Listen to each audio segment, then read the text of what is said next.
Welcome everyone to an emergency episode of State of the Stallions. This has been a long time coming. I actually haven't done an episode since the season ended, the 2024 season ended. I've thought about doing one at various points over the past few months, but never quite felt right. And with all the news that's broken over the past 24 hours, this really felt like the right time to jump back in as we get closer to the 2025 season kicking off. And it's officially 2025 now. So this seemed like the right time to do this. We had some huge news break on New Year's Day.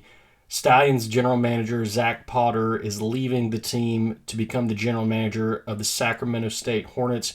We're going to talk about that. I thought about putting out an episode yesterday to talk about that, but I knew that on January 2nd, the schedule was going to be coming. So I figured, why not wait 24 hours, kind of do it all in one. And so this show, we're going to cover kind of three big things. We're going to talk about the Zach Potter news first. Then we'll look at the schedule a little bit, and then want to close by talking about a couple recent roster moves. And so that's the plan. Going to try and cover a lot of ground in a little bit of time here, but want to start with the big news of the week, which is Zach Potter taking a job to become the general manager of the Sacramento State Hornets. Want to talk about kind of, I think, maybe some good and bad things about this for the Stallions. But first, let me just address the timeline of how this went down a little bit. So if you haven't been following, Sacramento State, probably lots of people haven't. It's an FCS school, so, same level as a place like Samford. And they are a very ambitious program. They've made it very clear they would like to get an invite to the Pac-12. If not there, then the Mountain West or another FBS conference. They've gone out and got commitments from business leaders and community people and other donors to upwards of $50 million to support NIL and other initiatives. If the university was to get an invite to the Pac-12 or other conference, they're going to build a new stadium. And they just hired a new coach, Brennan Marion, who was the offensive coordinator at UNLV and the innovator of the highly touted go-go offense. Why does all that matter? Well, I say that just to say that they have a very aggressive plan to sort of launch Sacramento State into the national football conversation. And part of that, of course, along with hiring a new head coach, is hiring new assistant coaches, hiring new front office, and hiring a new general manager. And so over the past couple of weeks, if you've been following Sacramento State, news has been coming out about the new hirings that they've had. And they hired a new general manager, or it was announced that they were hiring a new general manager on December 30th. And that general manager was not Zach Potter. It was actually a guy by the name of G. Roy Simon, who you probably aren't familiar with, but he played college football at Maryland and was an extremely successful CFL wide receiver. He actually has the record for most career receiving yards by a CFL wide receiver. He's been an executive in the CFL world for a long time. Actually, most recently, he was the assistant general manager for the Edmonton Elks since 2022. And this past year, when the Edmonton Elks let their general manager go, he was installed as the interim general manager, but he was not retained by the team at the end of the season. And so Brennan Marion hired him to come in and be the general manager at Sacramento State. However, 2 days later, on New Year's Day, the news broke that he had been offered the same job at the University of Maryland, which is his alma mater. So as you can imagine, I'm sure he was excited about that Sacramento State opportunity, but if you get the opportunity to go, instead of going to an up-and-coming FCS school, to go to a Power 5 school in the Big Ten, that's your alma mater, and be the general manager there, you can't say no to that. So kind of at the last minute there, G. Roy Simon chose to step away from Sac State and take this job at Maryland, which then opened up the need for Sac State to hire a general manager. And on the same day, January 1st, it was announced that Zach Potter was being hired as the general manager instead of G. Roy Simon. Now, what I'm about to say is a little bit of speculation. I haven't been able to confirm this with anyone, but my guess is what happened is that Zach was in the running for this job, probably had maybe even interviewed for this job, but did not get it. G. Roy Simon did. G. Roy Simon obviously is older than Zach. He's been around for a little bit longer. He's a little bit more experienced So they probably felt good about going with Simon, and Zach was maybe the number 2 guy. But when at the 11th hour, when Simon backed out, they probably picked up the phone and called Zach and said, "Hey, things have changed. We're back looking for a GM. You were our next choice. Would you be interested?" And Zach decided to take the job. Now again, I'm not saying that as if that's exactly what happened. That's my speculation about how this went down, just in light of the events of what's been made public and sort of the timeline of how things went down. But all that to say that whether Zach had been interviewing for the job or however fast it came together, it certainly was at least a little bit out of left field, because again, as of December 30th, it seemed like this job was being taken by someone else. So between December 30th and January 1st, everything sort of transpired in that 48-hour window where G.Y. Simon stepped away and Zach Potter took this job. And so Zach Potter has officially been announced as the general manager of Sacramento State. There's no speculation about that at this point. There was some people, I think, that were speculating maybe Zach could do both jobs. I don't think that is the case. I've reached out to Zach. I haven't heard back from him yet. I know he's really busy right now, and certainly I'm not the top of his priority list. But I can't imagine he would have the time to do both of these jobs. I think Zach's the kind of person who works 90 hours a week at whatever he does, and I don't think there's any way he could be in Arlington this spring and help the Stallions and at the same time build a team out in Sacramento, California. So I think Zach, I guess I can't say I've confirmed this, but I think with about 99% confidence, I can say Zach is no longer a part of the Stallions organization. He did put on his Twitter, he's updated his Twitter now, or X, I guess I should say, and he's put it on there that his handle is no longer just Zach Potter, it's Sac State GM. And I think if you go to his page, it actually says in his bio that he's now the Sacramento State GM, as well as it says previously GM of the USFL Stallions. So I think I can say with maybe even 100% confidence that he is no longer an employee of the Stallions or the UFL, no longer associated with the league in any particular capacity. Now, of course, there's a little bit of an overlap period, transition period here, where maybe as Skip kind of takes the reins and figures out what he's going to do between now and the season starting, Zach might be on the phone with him and helping him and kind of making that transition smooth. But Zach is no longer the Birmingham Stallions general manager. So with all that being said, let me just talk briefly about some good and bad things I think about this for the Stallions. On the more positive side of things, I mean, first of all, I got to say I think this is great for Zach. Obviously, you hate to lose the guy, but we all knew it was coming, right? I mean, let's not kid ourselves here. Zach Potter's been called a wonderkind. He's done incredible things for the Stallions in just 3 years, and he's only 23 years old. I mean, he's could be freshly out of college himself. So Zach wasn't going to stay in Birmingham forever. I mean, that's just the fact of the matter. When you have somebody that young and up and coming and that successful with that much potential, somebody's going to snag him. And so I think this is a great opportunity for Zach. I think a lot of people imagine Zach would take an NFL opportunity somewhere. But I know when Zach has interviewed for some of those opportunities in the past, it's kind of been a tricky thing where he's a little overqualified for the jobs that NFL teams have considered him for. But he's probably not quite qualified enough or experienced enough for the jobs that he might like at the NFL level. This opportunity gives him the chance to come in and be the guy, be the general manager, which wasn't going to happen at the NFL level or probably even at the FBS or Power 5 level. But he's getting to do it it's not just any FCS school, it's at the most aggressive, ambitious FCS program in the country that has a lot of money behind it, a lot of resources, just hired a really great up-and-coming coach that's young, that's sort of similar to Zach Potter in that sense. So I think it's a perfect fit for Zach.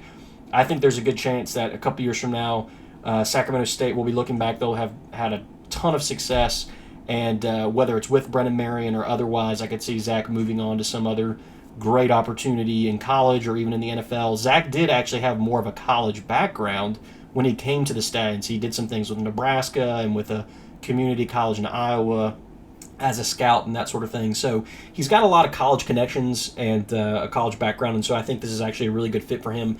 And I think, again, when you consider his experience and what he can do, and you consider what opportunities were actually available to him, I think this is probably the perfect fit. And so, as much as I hate it for us, I'm thrilled for Zach. I think he's going to do marvelously out there, and I certainly consider myself a newly minted Sacramento State fan with this news. And so, I think this is great for Zach, and I think we've really got to take a moment and acknowledge that. And connected to that, I think it's worth mentioning too that one of the positives of this is that we had Zach for 3.5, almost 4 years. And, I think after one season, people started to wonder, is the secret going to get out there that Zach Potter is this kind of wonderkind and somebody's going to come and steal him from us? And that didn't happen. And then after year 2, I think a lot of people thought, oh, well, we'll be lucky to get him back for a third year. And then we got him back for a third year. And then, we're like, surely there's no way we're going to get him back for a fourth year. And we almost did. I mean, the season kicks off in almost 3 months, and we almost had him up until then. So the fact that we had Zach for over 3 years, almost 4 years, is I think something to be thankful for, because again, he's had other opportunities. He could have left a year or two ago, but he chose to stay. He chose to wait for the perfect opportunity to leave, and so I think there's a lot to be thankful for when we look back on Zach's tenure in Birmingham. And I wrote a thank you note, or kind of a thank you letter, open thank you letter to him that's on my Twitter. You can go and read it, but I think that kind of captures how and I think all of us should feel about Zach and his time in Birmingham and all of the things that he accomplished for the team and for the city. And I think one other positive thing, one other good thing about this situation is that Zach is taking this job, but he's taking it January 1st, 2025, right? It's not, June or July of 2024. In other words, we've had almost a full offseason with Zach making moves, running the team, being the general manager. And so we're heading into 2025 now with only about, again, like I said, 2 months until training camp starts, about 3 months, a little less than 3 months till the season. And for the most part, the Stallions roster is pretty much built. We have, last I checked, if my numbers are correct, we have 56 players signed. The report is that we're going to be able to take 64 to camp, so that means there's only 8 open spots left between now and camp that we need to add guys. And so, I think if you were going to have Zach leave, this is probably the time you would want to have him leave, right? Because he's pretty much done all the work that he needed to do to set us up for success in 2025. And again, certainly we'll need to sign a few more guys, and there'll be some, in-season changes and that sort of thing. But for the most part, the roster is pretty much built. I mean, we have pretty much an entire first and second string, more or less, at every position, and a couple third-string guys. And we just need to bring in a handful more guys to help us fill out that camp roster. And again, that very, very well could be guys that were with us last year or 2 years ago that are just waiting to sign their contract. So there might not be much work left to do in terms of finalizing this roster for camp. So I think in terms of the timing, there's a lot to be thankful for that, this happened when it did. So I think those are some of the bright, if you're going to look at it on the bright side, those are some things to be thankful for about this situation. Now, of course, it's not all positive. I mean, if I was going to mention some things that are going to be, I think, a challenge moving forward, one is that obviously there's a short window to hire someone between now and the season starting. And it'll be interesting to see if they even do hire someone. I mean, in these spring leagues, it's not been uncommon at all for coaches to function as both the head coach and the general manager. And so it's very possible that Skip Holtz might just be the general manager for this season and then reevaluate once this season is over, because like I said, the roster is mostly filled out. And actually, if you go back and look at it in the first year, in 2022, when the USFL started, Skip actually was, I think, technically the general manager. Zach wasn't sort of promoted and officially given that title until after the 2022 season, even though I think he did a lot during that 2022 season and probably functioned in a lot of ways like a general manager. He sort of got that promotion and that new title in 2023, and that carried over into 2024. So Skip, has some experience at least, and obviously he's been doing this for the last several years, and so I think he's very capable of doing it. It's probably more a question of, does he want to do it? Does he want to sort of be able to offload those responsibilities primarily on somebody else as we approach the season and get into the season? And there's, he's probably considering all his options. But if he does want to hire somebody and he does want to have a new general manager in place, there's not a lot of time to hire someone, obviously, between now and the end of the NFL season, between now and training camp, between now and the 2025 season kicking off. So I think, other teams have had to hire general managers. Moose, Daryl Johnston knows pretty much everybody in the football world, has lots of connections, could probably, make lots of recommendations to Skip. So I don't necessarily think the process would have to be very long and drawn out if Skip didn't want it to be. But again, on the bright side, Zach was with us for most of the offseason. The flip side of that is that we don't have much of an offseason left to bring somebody else in and get them acclimated and up and running. And related to that, I think probably the worst part of this is that NFL cutdowns are coming soon. So, yes, I shouldn't say cutdowns, but NFL rosters, the season will end soon and teams will have to extend invites to people for futures contracts, and then people will be let go who don't receive a futures contract and become free agents and available for the UFL to pursue. And that's a really critical window. And if you follow this league at all, you know that general managers and head coaches have been talking about how they can't sort of wait until that sort of those roster transactions happen and these guys all of a sudden become free agents that were previously in the NFL, maybe been on a practice squad or whatever the case may be. And those are some of the best free agents you can get to come and play in the UFL. And if you remember, a lot of our big signings happened right before training camp last year. Matt Corral wasn't added until very close to the season. It was around this time last year. Taco Charlton wasn't added until very close to the season, a month or two out from camp. So in the next month or so, we're probably going to see a lot of roster movement and a lot of big name guys for a league like this being brought in or being pursued by teams. And so that's probably the worst part about this, is that we're not going to have Zach there to sort of do that. Now, again, I think I didn't say this when I was talking about positives, but I think it's worth mentioning that the good thing is that the Stallions have so much momentum and they have back-to-back championships. Nobody's put more players back in the NFL than the Stallions. Guys want to be a part of what the Stallions are doing. And so in some ways, the good thing is that this is kind of a self-perpetuating system, I think, where if you're a top free agent and you're getting to pick where you want to go, there's a couple teams you're probably going to be interested in, and the Stallions are one of them. And so I don't think you necessarily have to have a GM right now who goes out and pursues guys super aggressively, because I think it's sort of a if you build it, they will come kind of thing, and Zach has built it. And so I think they will come, and they'll come to Skip or whoever and inquire about being signed or being a part of the team. But at the same time, there are going to be those guys that, maybe they'd be interested in the Stallions, but they're pursued really hard by another team, by another general manager. And if we don't have somebody that's doing that same thing, we might miss out on them. So all that to say, I just think, that makes me a little bit nervous is, are we going to miss out on any guys in this kind of critical signings window because of this transition? And then, of course, that carries over into the season, right? I think for the most part, if you look back over the past couple of years, the majority of our roster has been guys that were with the team in camp and made the team and stuck it out throughout the season. But there's always, of course, one or two guys that get added mid-season or at the right at the beginning of the season who come in and either become critical role players or work their way into being a starter or whatever the case may be. And obviously, again, if Zach's not around, you have to wonder, do we miss out on a couple more of those guys than maybe we otherwise would?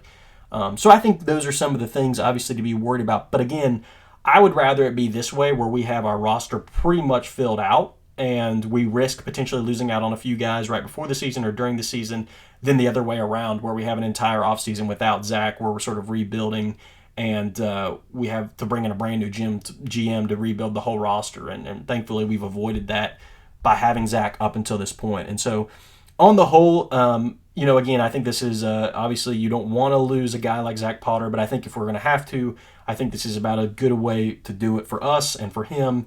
And so, I think there's a lot to still be excited about as we look ahead to 2025. We can eventually start worrying about 2026 and beyond, but for 2025, I think we're still in a pretty good spot. With that being said, let me talk for just a little bit about the schedule that came out. Hopefully you've had a chance to look at that. There's a lot that could be said. I don't want to belabor it. Maybe we'll have another episode at some point and break it down more as the season gets closer, talk more about it. But did want to at least just mention a couple things, sort of the good, the bad, and the ugly here. I think The good aspects of the schedule, at least for the Stallions, I'm going to kind of focus on the Stallions specifically. Of course, I could talk about other teams and the league as a whole, but I just want to focus on the Stallions for a moment here. I think the good thing is that the Stallions, I think it's no secret that the Stallions have had challenges in terms of attendance, in terms of getting butts in seats. But what they haven't had to struggle with is getting eyeballs on the TV. The Stallions are year after year, the most watched team in these spring leagues, and they have typically, Birmingham as the number one market for watching spring leagues, and so I think that showed up when you looked at this schedule. The majority of the games across the league were on broadcast, but the Stallions, particularly, I haven't had the chance to cross-reference this yet and confirm, but I mean, if you just look at it, the Stallions have 9 broadcast games and only 1 on cable. And that one game on cable is on ESPN. It's not on ESPN2. It's not on FS1.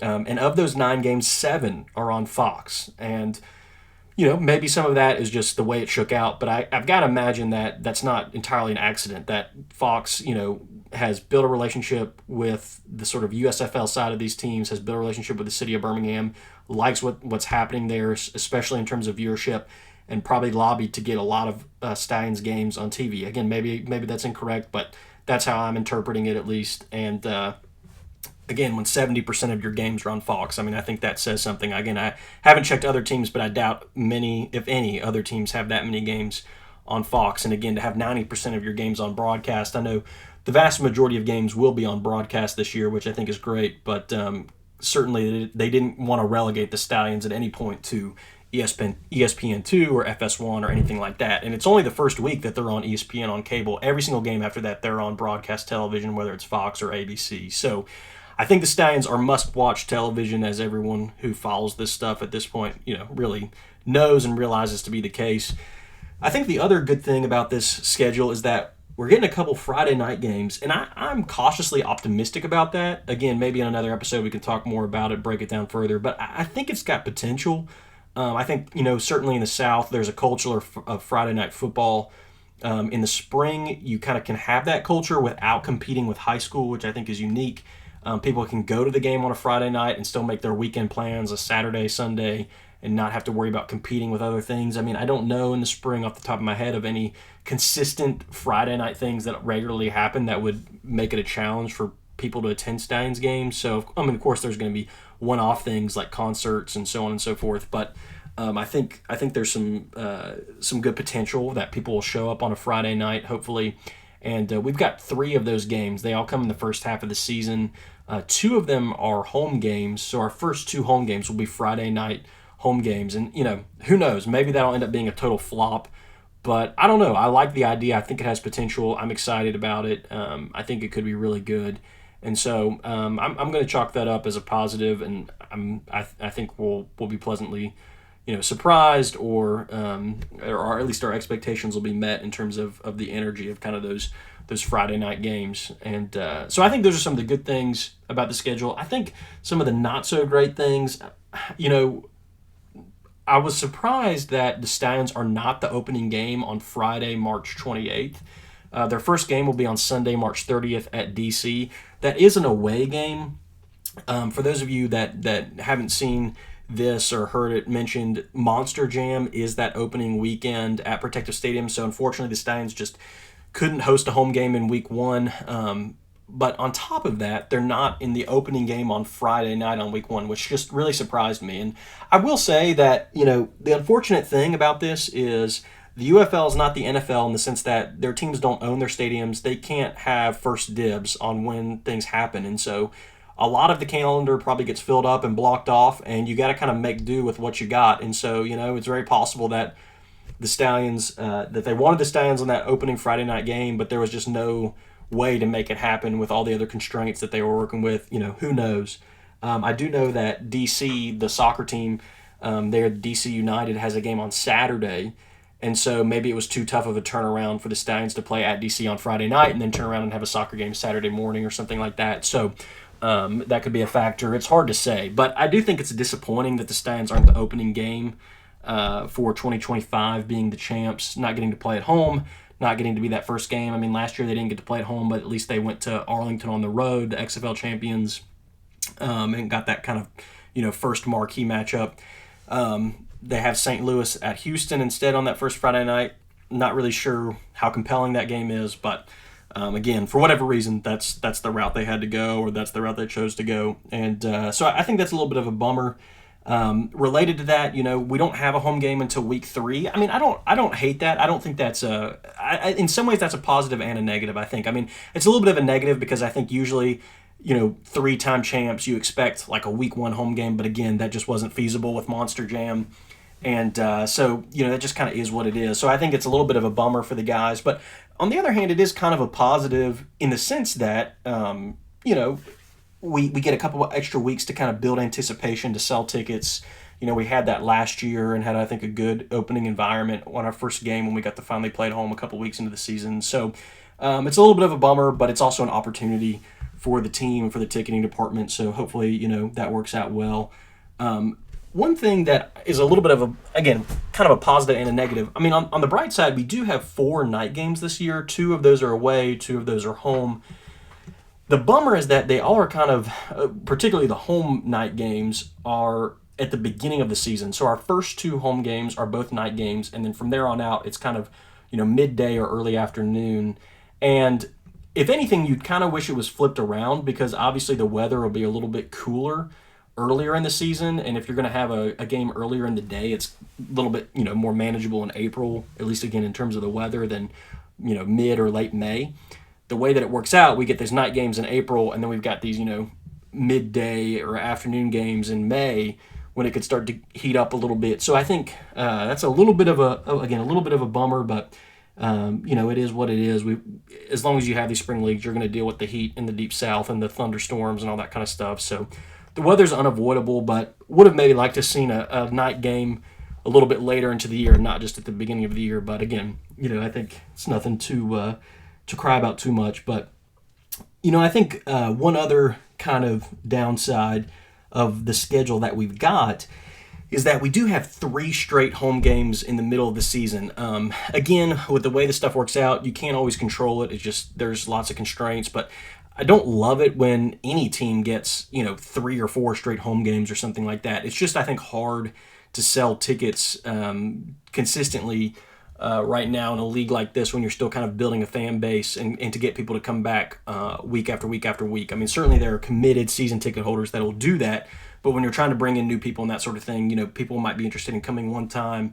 If they have a good time, in a couple weeks later, they might say, yeah, I want to go back and do that again, but they might not want to come back the next week and the next week, again, if they're kind of more casual fans. So I think, that's a little bit of a bummer that we've got 3 straight home games starting in late April going into mid-May. Again, not the end of the world, but I wish we could have got those balanced out or spread out a little bit more, kind of got, a little bit of a break in there with an away game. But, the Stallions have dealt with that for the last few years. It's not the first time this has happened. Again, it's just, I think, one of the downsides of the schedule that we've got. And related to that, I think, is the worst part of the schedule, which is that at the end of that 3-game homestand, we have a game on Sunday, which I forgot to mention this, but unfortunately, we don't have. We only have 1 Saturday home game. We have 2 Friday night home games, 2 Sunday home games. Only 1 Saturday home game, which I think is a little odd. I mean, again, it's exciting we got those Friday ones, but we missed out on kind of Saturday. It was the downside of that trade-off, I guess. And so we only have 1 Saturday home game, which is a little bit of a bummer. And the biggest bummer, I think the biggest challenge with this schedule it's going to be is in Week 7, at the end of that 3-game homestand on May 11th, a Sunday, we have a game at 11 a.m. So already we know kind of in the Deep South, just that early of a kickoff on a Sunday with people being at church and all that kind of thing, it's tough to get a good turnout. But not only that, again, it comes at the end of this 3-game homestand, and that will be Mother's Day. So you put that all together, and that is a recipe for abysmal attendance. 3-game homestand, a Sunday, 11 a.m., Mother's Day, against the Houston Roughnecks, who, again, the team will have already played in Houston earlier in the season. Not a super compelling matchup. If things shake out like they were last year, it could potentially be one of the top teams in the league facing off versus one of the bottom teams in the league. I think that's just going to be I'm just going to go ahead and say, we're going to be lucky to get 10,000 tickets sold to that game. I mean, that's just going to be really tough sell. So I think that's the big bummer. I think most of the other home games, you can make work. The challenges that you might face aren't too significant, but that one in particular, I think, is going to be really rough. So that's the sort of the good, bad, and the ugly part of the schedule. But again, it is what it is. Other teams certainly have it worse off than us. I won't, again, belabor that here, talk about that here, save that for another time. But I think on the whole, the schedule is good, I think, for us. I mean, I think, again, most of the things I pointed out are kind of little things. They're nitpicky things. Again, it's not the end of the world. On the whole, I think we've got great television windows. We've got pretty good time slots. Again, we've got a decent mix of kind of Friday, Saturday, Sunday games. Again, unfortunately, not many Saturday home games, but again, that is what it is. I think, a decent mix of kind of home and away balance, but again, unfortunately, we got that 3-game home stretch. But again, those are all kind of little things here and there. On the whole, I think the schedule's fairly positive, and I think, we gotta make do with it and hopefully have a great turnout and a great season. So those are just some thoughts on the schedule off the top of my head, just less than 24 hours after it coming out. And before I wrap up here and close, I want to just kind of finally mention some big-time signings. Zach Potter, like I said, just within the last day or two, took this position with Sacramento State, but he was working up to the wire, bringing in some talent for us before he shipped off to California. And the big news, of course, was that All-UFL tight end Jace Sternberger has re-signed with the Stallions. Earlier this week, there was a little bit of a stir when Jace tweeted in response to a good friend of the show, UFL expert, that he was not going to be returning. He had to, in his words, he said he had to make a business decision and that he wasn't going to be coming back to play. And when friend expert pointed that out to me and some others, I reached out to Jace and I thought that he was done playing in the UFL, and I told him, hey man, appreciate everything you've done. Obviously, would love to have you back, but you got to do what's best for you and your family. And, I don't know if you're retiring or, how you want me to say it, but would love to make a post just kind of, letting people know that you're not going to be coming back and saying that, appreciate you and all you've done and all this kind of thing. And he was kind of like, he was like, yeah, man, just kind of, hold off for a day or two. But yeah, like, unfortunately, it's just kind of how things worked out, this sort of thing. So I held off for a day or two. I kind of drafted a post that I was going to send out, listing off, his accomplishments, his accolades, saying, kind of thank you for all that he'd done for the team and for the city, kind of like I did with Zach Potter. And so I reached out to him and I said, hey, man, I've kind of got something drafted up. I think I'm going to post it later today. If you're cool with that, if I don't hear from you, I'll go ahead and send it out. But if you're cool with that, and I don't hear from you, I'll probably post it this evening. And he reached back out to me. He was like, hey, go ahead and just go ahead and wait another day or two. And I was like, okay, yeah, of course, no worries. He's like, and he said, I kind of want to say something myself first. And I was like, yeah, sure, I totally get that. So I was like, okay, I'll give him a chance to make a post to let people know, in addition to what he's already said, that he's not going to be back before I kind of do my thing. And so probably the next day, I think it was, I got a message from Jace, and it was a screenshot of his, DocuSign UFL contract. And he was like, yeah, man, actually, I was just trolling everybody. He's like, don't tell anyone, but I'm coming back. And, so I was glad he let me know, because I almost, posted a long, sob story about him not coming back. And thankfully, that didn't happen, because I would have been leading a lot of people astray. But if you know Jace, he likes to have fun. He likes to troll a little bit on the internet, and so he kind of got me and he got some other people convinced us that he wasn't coming back. But once I got the news that he was going to be back, then I was able to have a little fun with it with him and kind of play it up that he wasn't going to be back. But then start teasing that he had re-signed before it broke yesterday. And so if you didn't catch the news, he did re-sign. It is officially out there now. The team tweeted about it. I've tweeted about it. Others have obviously commented on it. And so that's huge news for the Stallions. I think people were a little bummed at the thought of him not coming back, because he's obviously still got a lot of gas left in the tank, and he's been such an integral part of what the Stallions have done over the past couple of years. I mean, I went ahead and tweeted out some of his accolades as part of his re-signing announcement, but, I mean, he's been with the team for the last 2 years. Obviously, that means he's been part of 2 championship teams. The team's won 21 games and only lost 3 while he's been with the team. He's, a 2-time All-USFL or UFL selection at tight end. He's caught 70 passes over the last 2 years for 1,165 yards. He's averaging 16.6 yards per catch, which is crazy, almost 17 yards per catch. 12 touchdowns, 470 yards after the catch, almost a 52% contested catch rate, 14 missed tackles. He's obviously just been a nightmare for defenses in this league, and so you don't want to lose a guy like that if you don't have to. And thank God we won't be losing him. We'll be getting him back.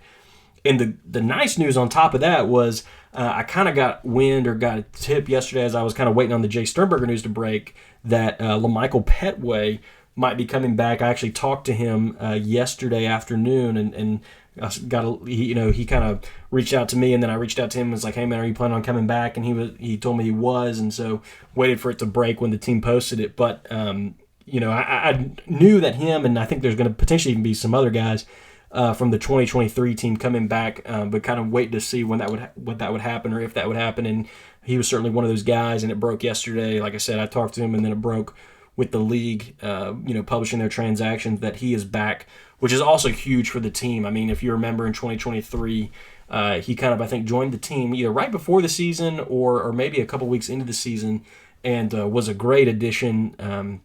He really played more wide receiver than tight end, but he was a constant mismatch kind of problem for defenses. He had 13 catches over that season, but it was for 151 yards and 2 touchdowns.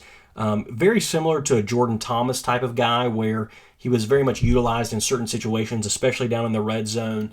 Like Jordan Thomas, he's kind of those guys that's too big and strong for a corner or a safety to cover him, but he's too fast and athletic for a lot of linebackers to cover him. So I think having him, Jace Sternberger, Jordan Thomas, Marcus Ball, I mean, that kind of combination of sort of tight end / receivers is going to be deadly. And it'll be really interesting to see how they use all those guys, because obviously not all those guys can get all the touches that you want to get them, and you'd expect Jace to still be the kind of starting tight end. But I think Jordan Thomas, certainly, he's going to get his touches, whether it's in the red zone or somewhere else. Marcus Ball will be on the field some too, probably. And then I think La'Michael Pettway will probably be primarily used as a receiver. But if you want to consider him a tight end, I think it'd be awesome to see some, 14 personnel where we've got, one running back out there, Ricky Person Jr. or CJ Marable or someone, and then 4 tight ends with Jace, La'Michael, Jordan Thomas, and Marcus Ball. And I think, that could present some mismatch nightmares for some defenses trying to cover those guys. So really exciting to have both of them back. We're sitting at about 56 of 40 guys, 56 of 64 guys signed heading into camp. So we've got about 8 guys left.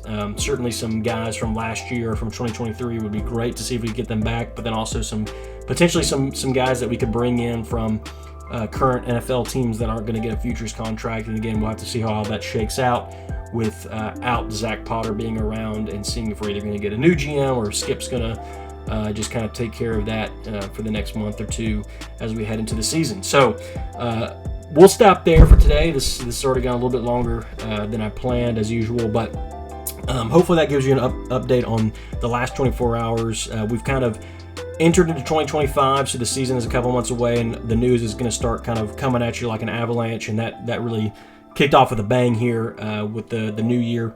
And so wanted to get everybody up to speed and start getting back into this. Thank you for listening. Certainly looking forward to the season ahead, and can't wait to follow along with you all on this journey as the Stallions seek to four-peat. Thanks for listening. This is your host, Luke Miller. Giddy up.